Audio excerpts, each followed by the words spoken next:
भगवते वासुदेवाय। ॐ अज्ञानतिमिरान्धस्य ज्ञानाञ्जनशलाकया चक्षुरुन्मिलितं येन तस्मै श्रीगुरवे नमः। हरे कृष्णा। सब भक्तों का स्वागत है प्रातःकालीन श्रीमद् भागवतम के पाठ में। हम श्रवण कर रहे हैं श्रीमद् भागवतम का 7वां स्कंद, अध्याय 8वां। हिरण्यकशिपु ने बालक प्रहलाद के दिव्य गुणों को जानकर भी उसका विरोध करते ही रहे। प्रहलाद महाराज ने अपने असुर मित्रों को उपदेश भी दिया और कहा कि उनको दिव्य ज्ञान नारद मुनि जी के द्वारा कब प्राप्त हुआ था। इसके पश्चात की लीला को आज हम श्रवण करेंगे। नारद उवाच अथ दैत्य सुता सर्वे श्रुत्वा तदनुवर्णितं जगृहो निरवध्यत्वान् नैव गुरुवनुशिक्षितम्। नारद जी ने कहा, तत्पश्चात प्रहलाद जी के द्वारा वर्णित सारी बातों को सुनकर सभी दैत्य बालकों ने निर्दोष होने के कारण उनकी सारी बातों को स्वीकार कर लिया था। यथारूप यानी भगवान की भक्ति करनी चाहिए, भागवत धर्म का पालन करना चाहिए, इसका बच्चों ने स्वीकार किया। और दोष युक्त होने के कारण गुरु के द्वारा वर्णित शिक्षा को उन्होंने हृदय से स्वीकार नहीं किया। बाहरी रूप से स्वीकार किया, लेकिन हृदय से उसको स्वीकार नहीं किया। अथाचार्य सुतस्तेषां बुद्धिम एकांत संस्थिताम् आलक्ष्य भीतस्त्वरितो राज्ञ आवेदयत् यथा।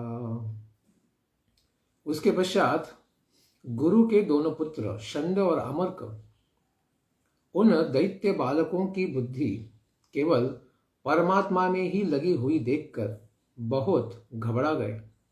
उन्हें पता चला कि हमारी शिक्षा इनके ऊपर ब्रेन वॉशिंग काम नहीं कर रही है, तथा शीघ्र ही हिरण्यकशिपु के पास जाकर उन्होंने इस प्रकार से निवेदन किया। श्रुत्वा तदप्रियं दैत्यो दुस्सहं तनयानयं कोपावेश चलद्गात्रः पुत्रं हन्तुं मनोदधे। अपने पुत्र के उस असह्य अनीति को सुनकर कि उन्होंने असुर के बालकों को भी अपने तत्वज्ञान के द्वारा, भागवत धर्म के द्वारा उनके आसुरी स्वभावों को बदल दिया है, इस प्रकार क्रोध के मारे हिरण्यकशिपु का शरीर कांपने लग गया और उसने प्रहलाद को मार डालने का मन पुनः बना लिया। क्षिप्त्वा परुषया वाचा प्रहलाद मतदर्हणम् आहेक्षमाणः पापेन तिरश्चीनेन चक्षुषा। अत्यंत कठोर वाणी से उसने प्रहलाद जी को डांटा। यद्यपि प्रहलाद तो उसके योग्य नहीं थे, वे तो महाभागवत हैं। उस पापी हिरण्यकशिपु ने पाप भरी अपनी तिरछी नजर से प्रहलाद जी को बड़ी रुक्षता से देखा।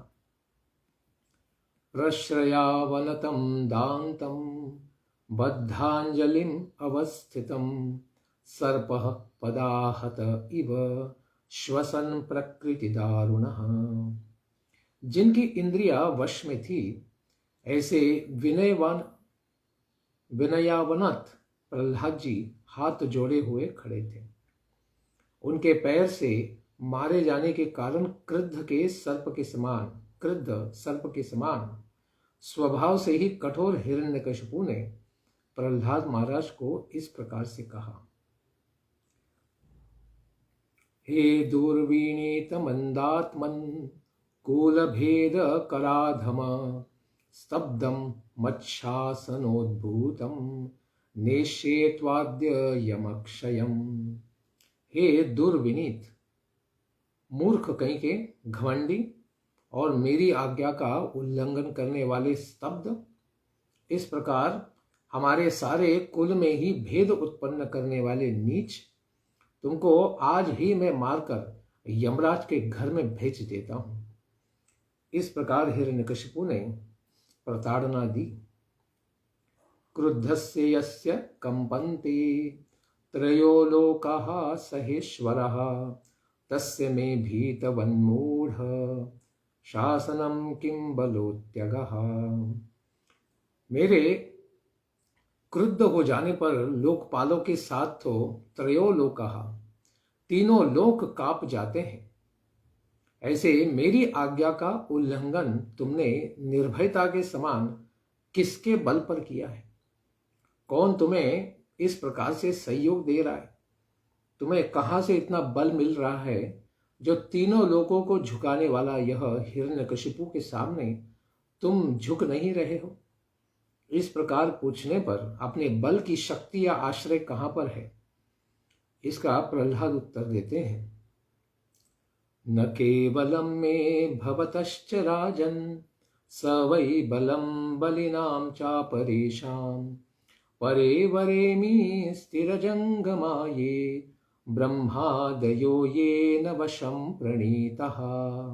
राजन, महाराज, वे केवल मेरे ही नहीं अपितु भवतः च, आपका भी तथा दूसरे छोटे बड़े सारे जो बलवान लोग हैं, इन सभी के बल हैं, जिन्होंने ब्रह्मा आदि सभी जो देवता हैं इनको भी वशम नीतः, अपने वश में कर लिया है। वे भगवान ही मेरे शक्ति के स्रोत हैं, और केवल मेरी शक्ति के नहीं, आपकी शक्ति के, असुरों की शक्ति के, देवताओं की शक्ति के, ब्रह्मा जी की शक्ति के, सबके शक्ति के स्रोत एक ही हैं, क्योंकि शक्ति तो एक ही है। और शक्ति के अधिष्ठात्री यानी शक्तिमान भी एक ही है, दो भगवान तो हो नहीं सकते। इस प्रकार से उन्होंने बताया, स ईश्वर काल उरुक्रमो सा भोजसः सत्व बलेन्द्रियात्मा स एव विश्वं परम स्वशक्तिभिः सृजत्यवत्यत्ति गुणत्रयीशः। स ईश्वरः, वे भगवान परमात्मा वासुदेव संपूर्ण जगत के नियामक हैं, नियंत्रक हैं। वे महापराक्रमी सर्वशक्तिमान काल रूप से भी प्रकट होते हैं। वे सभी प्राणियों के इंद्रिय बल, मनोबल एवं देह बल, धैर्य तथा इंद्रिय आदि भी हैं। वे ही अपनी शक्तियों के द्वारा इस संपूर्ण जगत की सृष्टि करते हैं। सृष्टि के कारण भी वही हैं। स्वशक्ति भी विश्वम सृजति, अपनी माया शक्ति के साथ वे विश्व की रचना करते हैं। अवति, रक्षा करते हैं। गुणत्रयेश अत्ति, और संहार भी करते हैं। वे स्वयं ही सत्व रज तम इन तीनों गुणों के स्वामी भी हैं। यानी अखिल ब्रह्मांड के एकमात्र अधिपति केवल भगवान ही है। इसीलिए आगे कहते हैं, जय्यासुरं भावमिमं त्वमात्मनः समं मनोधत्स्व न सन्ति विद्विषः ऋते जितादात्मन उत्पथ स्थितात् तद्धि अनन्तस्य महत्समर्हणम्। आप अपने आसुरिक स्वभाव के कारण इस प्रकार से सोच रहे हैं कि मेरी शक्ति का स्रोत क्या है, लेकिन आप इस आसुरिक भाव को त्याग कर दें। सबों के प्रति आप अपने को एक समान बनाइए। समभाव से सबका दर्शन कीजिए। समम मनोधत्स्व, और कुपथ, उत्पथ, कुमार्गगामी तथा अपने वश में नहीं रहने वाले मन को छोड़कर दूसरा कोई भी शत्रु नहीं है, इस तत्व को आप समझ जाइए। क्योंकि जब हमारा मन धर्म में लग जाएगा तो हमारे जो भी समस्याएं हमें लग रही हैं वो सब समस्याएं अपने आप ही नष्ट हो जाएंगी। क्योंकि सबों के प्रति समता का भाव ही तो परमात्मा के प्रति महान समर्पण है। तद्धि अनंतस्य महत् समर्पणम। क्योंकि जब तक हम समता का भाव नहीं रखेंगे तो सबके हृदय में भगवान परमात्मा का दर्शन भी नहीं कर पाएंगे। और जब हम जान जाएंगे कि सबके हृदय में भगवान परमात्मा तो एक ही है, विराजमान है, इसीलिए उनका अंश होने के कारण सारे आत्मा भी भगवान के ही हैं। इस प्रकार से समझने पर आप किसी का द्वेष नहीं करेंगे, सबको समान दृष्टि से आप देख भी पाएंगे। इसीलिए परमात्मा की सबसे बड़ी आराधना तो यही है कि मन में समता लानी चाहिए। दस्युन् पुराशन्न विजित्य लुम्पतो मन्यन्त एके स्वजिता दिशो दश। जितात्मनोज्ञस्य समस्य देहिनां साधुः स्वमोह प्रभवः कुतः परे। अपना सब कुछ लुटने वाले इन इंद्रिय रूप 6 शत्रुओं को जीते बिना ही कुछ अज्ञानी लोग यह कहते हैं कि मैंने 10 दिशाओं को जीता है। और ऐसे मूर्ख लोग और कोई नहीं, आप स्वयं ही हैं। आपको लग रहा है कि आपने तीनों लोकों के ऊपर विजय प्राप्त की है, लेकिन आपने अपने भौतिक इंद्रिय और मन, इनके ऊपर आपने विजय प्राप्त नहीं की है। तो आपने किसको जीता है? आपने किसी को भी नहीं जीता है। जिसकी सारी इंद्रियां वश में हैं, ऐसे साधु पुरुष के अज्ञान से उत्पन्न होने वाले बाह्य शत्रु भी अपने आप ही विनष्ट हो जाते हैं। क्योंकि साधु पुरुष दिव्य ज्ञान के द्वारा, भगवान की भक्ति के द्वारा अपने मन को सर्वथा नियंत्रित रखते हैं। इसीलिए अगर उनका कोई द्वेष करता है, यानी प्रहलाद महाराज का द्वेष करने वाला हिरण्यकशिपु, वो तो उसी द्वेष के कारण स्वयं ही उसका नाश हो जाएगा। इसीलिए कहते हैं, यदि आप यह कहें कि दिग्विजय हैं आप, तो आपने तो स्वयं के शत्रु मन, बुद्धि, अहंकार, इनको तो जीता ही नहीं, तो फिर आपने किसको जीता है? इसलिए आप केवल अज्ञानी व्यक्ति हैं, ज्ञानी पुरुष नहीं हैं आप। इस प्रकार से बताया। आपको लगता है कि आपने 10 दिशाओं को जीता है, लेकिन आपने अपने मन को नहीं जीता है, इसीलिए आप किसी को भी नहीं जीत सकते हैं। और मैं तो सब में समदृष्टि रखता हूं, लेकिन आप तो समदृष्टि नहीं रखते हैं। इसी के कारण मेरा द्वेष करने से आपका ही नाश हो सकता है। तो ऐसा दिव्य ज्ञान देने पर हिरण्यकशिपु क्या कहते हैं? व्यक्तम त्वं मर्तु कामोऽसि योतिमात्रं विकत्थसे मुमुर्षूणां हि मंदात्मन अनुस्युर्विप्लवा गिरः। हे मंदात्मन, हे मूर्ख बालक, तुम निश्चित रूप से मरने की इच्छा कर रहे हो। मर्तु कामोऽसि, केवल मरने की ही इच्छा अभी तुम्हारी बची है।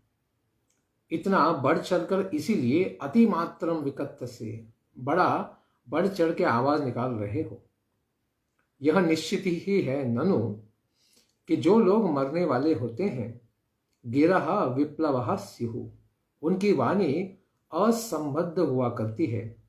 वो बड़ा विप्लव, तांडव, क्रांति की बातें करते हैं। ऐसे लोग, यानी उनका मृत्यु अभी पास में आ गया है। इस प्रकार से हिरण्यकशिपु कहता है, यस्त्वया मंद भाग्योक्तो मदन्यो जगदीश्वरः क्वासौ यदि स सर्वत्र कस्मात् स्भे न दृश्यति। हे मंद भाग्य, तुमने यह जो कुछ भी कहा है अभी, मुझसे भी भिन्न कोई ईश्वर है, तो फिर वो कहाँ रहता है, कहाँ छुप के बैठा है? थोड़ा बताओ तो, फिर मैं उसको देखता हूं। यदि वह सर्वत्र व्याप्त है, तुमने कहा सबके हृदय में है, सर्वत्र है, अणुरेणु में है, तो कस्मात् स्तंभे न दृश्यते, तो फिर वो मुझे इस स्तंभ में, पास में ही जो बड़ा स्तंभ था, उसको देखकर हिरण्यकशिपु कहता है, तो मैं तो इसके अंदर उसको नहीं देख पा रहा हूं। क्यों नहीं देख पा रहा हूं? सोहम विकत्तमानस्य शिरः कायाद्धरामति धरामिते गोपायेत हरिस्त्वाद्य यस्ते शरणमीप्सितम्। तो फिर इस तरह से बहुत अधिक असंबद्ध बातें करने वाले तुम्हारा मैं क्या करूंगा, सिर को काट देता हूं। जिसको तुम अपना अभिप्रेत रक्षक मानते हो वह हरि देखते हैं। अभी तुम्हारी शरण तुमको देता है क्या? अद्य गोपायेत, क्या तुम्हारी रक्षा करेगा वो मेरे सामने, मेरी शक्ति के सामने? क्या तुम्हारा ईश्वर टिक जाएगा? इस प्रकार से आवाहन देते हैं। एवं दुरक्तैर्मुहुरर्दयन् वृषा सूतं महाभागवतं महासुरः खड्गं प्रगृह्योत्पतितो वरासनात् स्तंभं तताड़ाति बलः स्वमुष्टिना। एवं इस प्रकार महाभागवतम सुतम, महाभागवत भगवान के महान भक्त प्रहलाद जी, इनको बारंबार छिड़कियां देकर वह महान दैत्य हिरण्यकशिपु बड़ा सता रहा था। उसके पश्चात वह क्रोध के कारण फिर हाथ में एक खड्ग ले लेता है और अपने सिंहासन से उठकर खड़ा हो जाता है। और उस महाबलवान ने फिर अपनी मुट्ठी से उस खंबे के ऊपर प्रहार किया कि अगर तुम्हारा नारायण, तुम्हारा हरि यहाँ पर इस स्तंभ में अगर है तो देखो, मैं इसको पहले खत्म कर देता हूँ, फिर बाद में तुम्हारा सर काटता हूँ। इस प्रकार उसने अपने मुक्के के साथ, खड्ग के साथ वहां पर प्रहार किया। तदैव तस्मिन् निदिनदोति भीषणो बभूव येनाण्डकटाहमस्फुटत् यं वै स्वधिष्ण्योपगतं त्वजादयः श्रुत्वा स्वधामाप्ययमंगमेनिरे। हे अंग, युधिष्ठिर महाराज, नारद मुनि कहते हैं, उसी समय अति भीषण नीनदः, उस स्तंभ में आघात करने से अत्यंत भयंकर ध्वनि हुआ। सारी दिशाएं गूंज उठी। ये न उस ध्वनि से ब्रह्मांड का कटाह मानो फूट गया हो। अस्फुटम यम श्रुत्वा, और उस ध्वनि को सुनकर अपने लोकों में विद्यमान ब्रह्मादि सारे जो देवता हैं, इनको यह लगने लगा कि अब उनके भी लोगों का, यानी लोकों का क्षय होने वाला है, लय होने वाला है, नाश होने वाला है, क्योंकि यहाँ पर बहुत बड़ा कुछ तो आघात हो गया है। सविक्रमन् पुत्र वधेप्सुरोजसा निशम्य निर्रादमपूर्वमद्भुतम् अन्तः सभायां न ददर्श तत्पदम् वितत्र सूर्येन सुरारियूथपः। पुत्र वधेप्सुः, अपने पुत्र का वध करने की तीव्र इच्छा रखने वाला हिरण्यकशिपु प्रहलाद जी की ओर झपटता है, क्योंकि अभी उसने उस स्तंभ को तो नाश कर दिया, अभी अपने कहने अनुसार अभी बालक को भी मारना चाहता था, किंतु वह उस अत्यंत भयंकर, अद्भुत और अपूर्व ध्वनि को सुनकर घबरा गया, क्योंकि यह निर्रादम था। बहुत भयानक ध्वनि जो आया था वो केवल स्तंभ के टूटने का नहीं था, वह कुछ और भी था। वह ध्वनि दैत्य सेनापतियों को कपा देने वाला था। हिरण्यकशिपु ने वहां पर देखने लगा कि यह ध्वनि कहां से आ रही है, किंतु वह उस सभा में ऐसा कुछ भी नहीं देख रहा था जिसके द्वारा वह सारे ब्रह्मांड को थरकाप देने वाला इतना भयानक ध्वनि वहां का कहां से आ रहा था। सत्यम विधातुम निजभृत्य भाषितम व्याप्तिं च भूतेष्वखिलेषु चात्मनः अदृश्यतात्यद्भुतरूप उद्वहम् स्तंभे सभायां न मृगम न मानुषम। निज भृत्य भाषितम, अरे भगवान श्री हरि वासुदेव अपने सेवक प्रहलाद जी और साथ में ब्रह्मा जी और नारद जी इनकी बातों को सत्य करने के लिए ही समस्त वस्तुओं में अपनी व्यापकता यानी परमात्मा स्वरूप को सत्य करने के लिए उसी स्तंभ में अत्यंत अद्भुत रूप धारण करते हुए श्री भगवान स्वयं ही प्रकट हो गए। भगवान का वह रूप न तो पूरा पूरा सिंह का था, न तो पूरा पूरा मनुष्य का ही था। भगवान का वह रूप नरसिंह कहलाया, क्योंकि नीचे में तो नर का शरीर दिख रहा था और उनका सिर और हाथ के नाखून तो सिंह के थे। ऐसे अत्यंत भयानक उग्र रूप लेकर भगवान प्रकट हो रहे थे। अंडांतरस्थ परमाणु चयांतरस्थम, वैसे भगवान तो हर एक अणुरेणु में है, कण कण में समाये हैं, लेकिन अपने प्रहलाद की बात को सत्य करने के लिए कि भगवान सर्वत्र है, इसको सत्य दिखाने के लिए भगवान वहां पर प्रकट रूप में सामने आ गए। अप्रकट रूप में तो भगवान किसी को दिखते नहीं है, इसीलिए लोग देख पाए, खास करके हिरण्यकशिपु देख पाए, इसीलिए भगवान ने अपना दृश्य रूप सबको दिखाया और भगवान सबके सामने अत्यंत भीषण ध्वनि करते हुए प्रकट हो गए। ससत्वमेवं परितोऽपि पश्यन् स्तम्भस्य मध्यादनु निर्जिहानं नायं मृगो नापि नरो विचित्रम् अहो मृगेंद्र रूपम।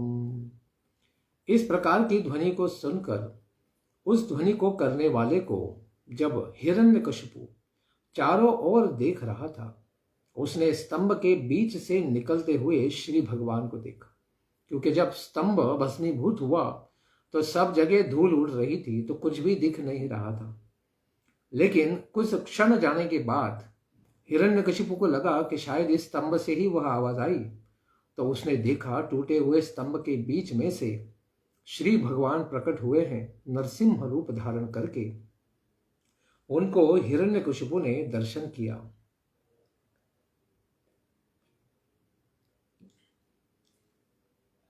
वह सोचने लगा कि यह न तो मनुष्य है न पशु, बल्कि यह तो कोई नरसिंह रूप कौन है।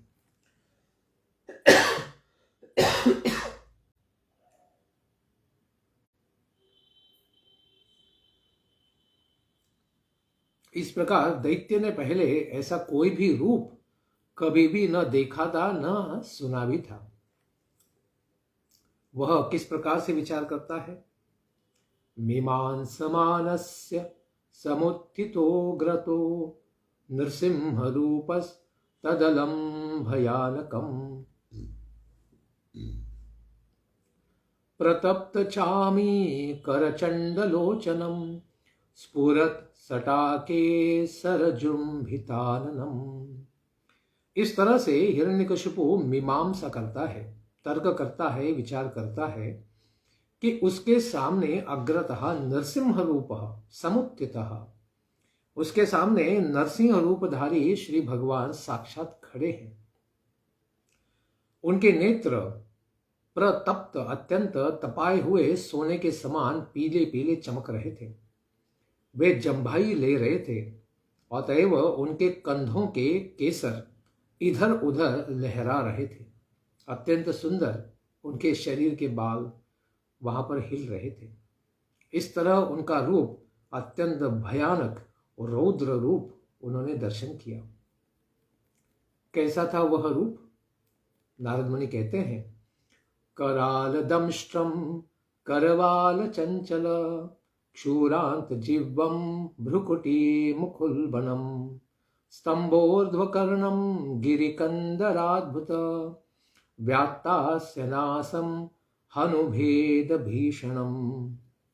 श्री भगवान का वह रूप भयंकर दांतों, तलवार की तरह लपलपाती हुई छुरी की समान धारा हो, इस प्रकार तीक्ष्ण उनकी जिह्वा थी। टेढ़ी भौं से भयंकर लगने वाले मुख, ऊपर की ओर उठे हुए एवं निश्चल कानों के द्वारा उनका दर्शन हो रहा था। पर्वत की कंदरा के समान अद्भुत फूली हुई उनकी नाक थी और फटे हुए जबड़े से खुले हुए मुख से वह युक्त थे। यानी पूरा अपना जबड़ा खोलकर वे मानो सारे संसार को ही निगल जाएंगे, इस प्रकार से उन्होंने मुंह को फैलाया था। दीवी स्पृशत काममधीर्घ पीवर ग्रीवोरुवक्षः स्थलमल्पमध्यमम् चन्द्रांशुगोरैश्छुरितं तनूरुहैर्विश्वभुजानीकशतं नखायुधम्। श्री भगवान के उस रूप का शरीर स्वर्ग का स्पर्श कर रहा था। इतने ऊंचे थे भगवान के स्वर्ग तक उनका शरीर सर जा रहा था। गर्दन नाटी और मोटी थी, छाती चौड़ी और कमर पतली थी। चंद्रमा की किरणों के समान सफेद रोए शरीर पर चमक रहे थे। चारों ओर सैकड़ों भुजाएं फैली हुई थी। बड़े बड़े नख आयुध का काम कर रहे थे। उनके नख इतने लंबे और भयानक थे कि भयानक आयुधों के समान ही काम कर रहे थे। इतना उग्र रूप का हिरण्यकशिपु आंखें फाड़ फाड़ के दर्शन कर रहा था। दुरासदम सर्व निजेतरायुध प्रवीक विद्रावित दैत्य दानवम प्रायेण मेयम हरिणोरुमायिना बदह स्मृतोनेन समुद्यतेन किम। श्री भगवान के उस रूप के पास कोई नहीं जा पाता था। इतना उग्र रूप था कि उस तेज के सामने तो कोई जा ही नहीं पा रहा था। चक्र आदि अपने और वज्र आदि अन्य श्रेष्ठ आयुधों के द्वारा उन्होंने सभी दैत्य दानवों को भगा दिया। भगवान ने केवल अपने हाथों के जो नाखून थे उनको सबको दिखाने से सारे दैत्य भाग गए। उस रूप को देखकर हिरण्यकशिपु सोचने लगा, महामायावी विष्णु जिसने मेरे भाई को मार डाला था, अभी शायद मुझे मार डालने के लिए ही इस प्रकार का यह नाटकीय रूप धारण करके आ गया है। किंतु इसकी चाल से क्या हो सकता है? कुछ भी नहीं होगा, मैं इसे नहीं छोड़ूंगा। एवं ब्रुवं स्वभ्य पतगद ददायुधो नदन् नृसिंहं प्रति दैत्य कुंजरः अलक्षितोऽग्नौ पतितः पतंगमो यथा नृसिंहो जसिसो सुरस्तदा। इस तरह से कहते हुए वह दैत्य श्रेष्ठ हाथ में गदा लेकर भगवान नृसिंह पर टूट पड़ा। उसने सोचा कि मैं इसे नहीं छोड़ूंगा। अच्छा हुआ बहुत समय से मेरे सामने मेरा शत्रु आ नहीं रहा था, तो अभी आ गया है, तो अभी इसे मैं नहीं छोड़ूंगा। तो तुरंत गदा लेकर उनके ऊपर आक्रमण करता है। ऐसा करके हिरण्यकशिपु भगवान नरसिंह के तेज रूप अग्नि में पतंगों के समान गिर पड़ा। तो पतंगे ही जलेंगे, अग्नि का क्या नुकसान होगा। और उस तेज में गिरकर वह अदृश्य सा हो गया। जब भगवान के सामने वह गया तो नृसिंह भगवान तो ओजसी दीप्तो अत्यंत दैदीप्यमान तेज रूप धारण करने वाले थे। मानो अग्नि में ही गिरकर वो अदृश्य हो गया। न तद विचित्रम खलु सत्वधामनि स्वतेजसा योनुपुरापि बत्तमः ततो विपद्याभ्यहन् महासुरो रूषा नृसिंहम गदयोरुवेगया। ऐसा होना संपूर्ण तेजों के एकमात्र आश्रय श्री भगवान के लिए तो कोई अद्भुत बात नहीं थी, क्योंकि प्रलय काल के अंत में वे अपने प्रलय के निमित्त भूत घोर अंधकार को भी पी लेते थे। उसके पश्चात वह दैत्य क्रोध करके अत्यधिक वेगशाली गदा से भगवान नरसिंह देव पर प्रहार करता है। तम विक्रमंतम सगदम गदाधरो महोरगम तार्क्षसुतो यथाग्रही सतस्य हत्तोत्कलितस्तदासुरो विक्रीडतो यत् वदहीर गरुत्मतः। प्रहार करते समय गदाधर, गदा हाथ में धर के जो आक्रमण करता है, ऐसा हिरण्यकशिपु को गदा धारण करने वाले भगवान नरसिंहदेव उसी प्रकार पकड़ लेते हैं जिस प्रकार तार्क्षसूतः यानी गरुड़ जी महाराज बहुत बड़े महोरगम भयानक सांप को, जैसे कालिया को पकड़ लेते हैं। उसी प्रकार से उन्होंने हिरण्यकशिपु को पकड़ लिया। तथा असुरः विक्रीडतः, फिर भगवान उस असुर के साथ क्रीड़ा करने लगे तो वह उनके हाथ से उसी तरह छूट जाता है जिस तरह गरुड़ के चंगुल से कभी कभी सर्प भी अपने फिसलन वाले शरीर के कारण छूट जाता है, भागने का प्रयास करता है। असाध्वमन्यन्त ऋतौक सोमरा घनच्छदा भारत सर्वधिष्ण्यपः तम मन्यमानो निजवीर्य शंकितम यद्धस्तमुक्तो नृहरिं महासुरः पुनस्तमासज्जत खड्ग चर्मणि प्रगृह्य वेगेन जितश्रमो मृधि। हे भारत युधिष्ठिर, उस समय सबके लोकपाल यानी सारी दिशाओं के जो लोकपाल देवता थे बादलों में छिपकर उस युद्ध के दृश्य को देख रहे थे, क्योंकि उनको लगा अगर सामने आ गए और हिरण्यकशिपु को गुस्सा आ गया तो शायद हमारे ऊपर ही आक्रमण न कर दे। इसलिए ऐसे अमरा मरते नहीं है, ऐसे देवतागण भी स्वर्ग के बादलों में छुपकर इस युद्ध को देखते हैं। उन देवताओं के स्वर्ग को तो हिरण्यकशिपु ने पहले ही छीन लिया था, तो अभी क्या करेंगे? बादलों में छिपकर ही सारा दृश्य देखते थे। देवताओं ने जब यह देखा कि हिरण्यकशिपु भगवान के हाथ से हस्तमुक्तः छूट गया है किसी प्रकार से, तो वे अत्यंत डर गए। हिरण्यकशिपु ने भी यह समझा कि शायद भगवान मेरे पराक्रम से डरकर मुझे छोड़ दिए हैं, शायद मुझसे डर गया है। यह सोचकर मन्यमानः, उसकी थकान दूर हो गई। मृधे जीत श्रमः, उसने जो गदा से प्रहार करने का श्रम किया था उससे हुई थकान उसकी दूर हो गई।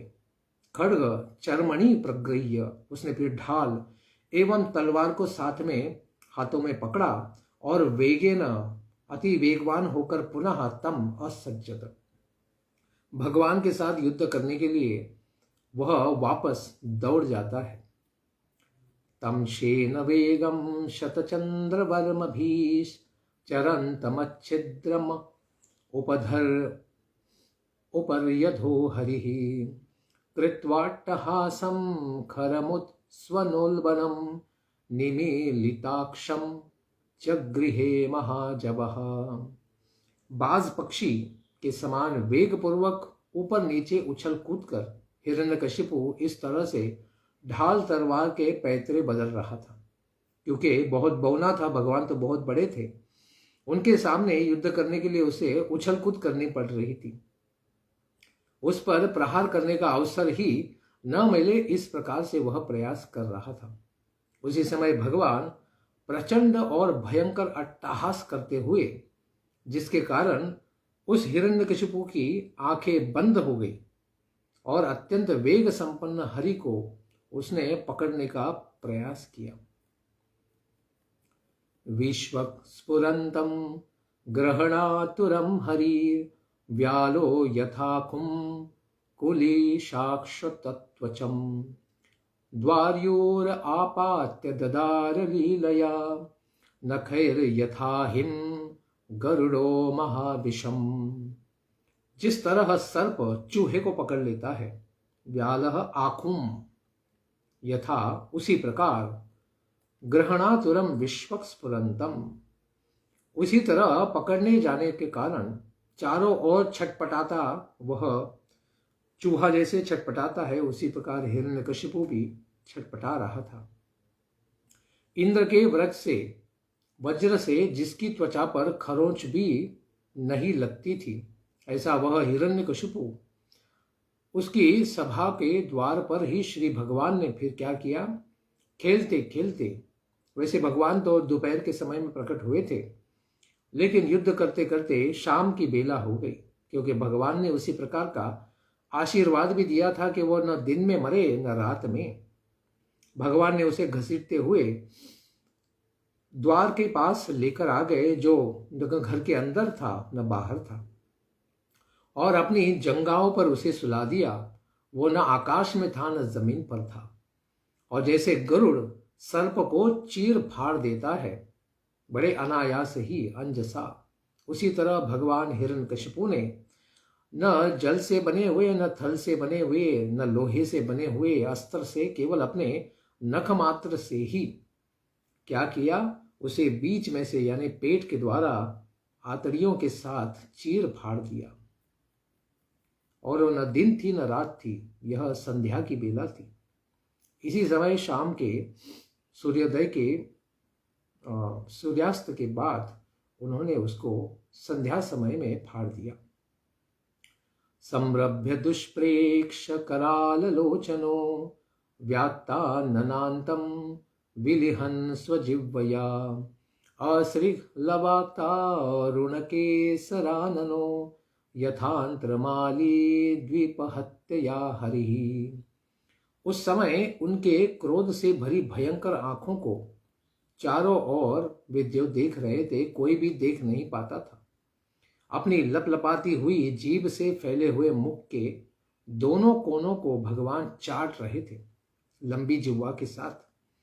रक्त की छींटों से उनका मुख और गर्दन के बाल लाल हो गए थे। सारा खून जो हिरण्यकशिपु के पेट से निकला था उनके शरीर पर मख गया था। उस समय उनकी शोभा हाथी को मारकर उसकी आंतों की माला पहनते हुए मृगराज के समान ही हो रही थी। भगवान ने उसकी सारी लंबी लंबी आंतड़ियां निकाल ली और अपने गले में उसकी माला बनाकर उन्होंने पहन लिया। नखांकुरोत्पाटितरित सरोरुहं विसृज्य तस्यानुचरानुदायुधान् अहंसमन्तान् नख शस्त्रापार्ष्णी भीर्दोर्दंड युथोनुपंथान् सहस्रशः। श्री भगवान अपने तीक्ष्ण नखों से हिरण्यकशिपु के कलेजे को फाड़कर, हृदय को फाड़कर उसके शरीर को जमीन पर पटक देते हैं। इतना क्रोध करते हैं, उसके पेट को फाड़ने के बाद और फाड़ते हुए उसके हृदय को भी, हृदय को भी फाड़ देते हैं और उसे जमीन के ऊपर फेंक देते हैं। और आयुध धारण करके आए हुए हिरण्यकशिपु के हजारों जो अनुयायी अगल बगल में सब असुर थे, इनको भी अपनी तीक्ष्ण भुजाओं के नखों के साथ उनके शस्त्र अस्त्र सब नाश कर देते हैं और पैरों से खदेड़ खदेड़ कर उनकी चटनी बनाकर उनको मार देते हैं। सटावधूता जलदः परापतन ग्रहाश्च तद्दृष्टि विमुष्ट रोचिषः अम्भोधय श्वास हता विचुक्षुभूर निर्राद भीता दिगिभा विचुकृषुः। सटावधूतः, उस समय श्री भगवान की गर्दन के लंबे लंबे भयानक तीक्ष्ण बालों की फटकार से मेघ तितर बितर जलदहा, जल देने वाले, इसीलिए जलदहा, मेघ तितर बितर हो गए। श्री भगवान के नेत्रों की ज्योति से सूर्य आदि ग्रहों की ज्योति अत्यंत फीकी पड़ गई थी। उनके श्वासों से टकराने के कारण श्वास हताहा, भगवान की श्वास इतनी तीव्र थी कि उस श्वास के कारण समुद्र में ऊंची ऊंची लहरें उठने लगी, मानो सुनामी आ गई हो। तथा श्री भगवान के सिंहनाद से दिग्गज चिघाड़ने लगे, भयानक आवाज करते हुए विचुकृषुः, भयानक आवाज करते हुए सारे संसार को डराने लगे।